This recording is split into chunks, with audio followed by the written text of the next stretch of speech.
ശിവ ഇന്ന് തന്നെ നല്ല കാര്യമായിട്ട് ഹെൽപ്പ് ചെയ്യുന്നുണ്ട് കേട്ടോ. കാര്യം എന്താണെന്ന് മനസ്സിലായല്ലോ. ഞങ്ങൾ ഇന്ന് മുന്തിരി വൈൻ റെഡിയാക്കാൻ പോവാം കേട്ടോ.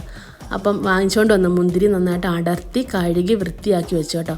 പിന്നെ ആവശ്യമായിട്ടുള്ള വെള്ളവും തിളപ്പിച്ച് തണുപ്പിച്ചെടുത്തിട്ടുണ്ട്.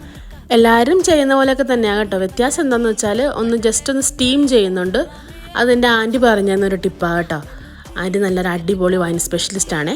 പിന്നെ നന്നായിട്ട് സ്റ്റീം ചെയ്ത മുന്തിരി ലെയറായിട്ട് ഷുഗർ മുന്തിരി അങ്ങനെ ലെയറായിട്ട് ചെയ്ത് കൊടുത്തിട്ട് പിന്നെ നുറുക്ക് ഗോതമ്പ് ഇടുന്നില്ല. ഞാൻ സ്പൈസസും ഈസ്റ്റും മാത്രമേ ചേർക്കുന്നുള്ളൂ. സ്പൈസസ് നന്നായിട്ട് ക്രഷ് ചെയ്തിട്ട് ഇങ്ങനെ ഒരു ചെറിയൊരു കിഴി പോലെ കെട്ടിയാണ് കേട്ടോ അതിലിട്ട് ഇട്ട് കൊടുക്കുന്നത്.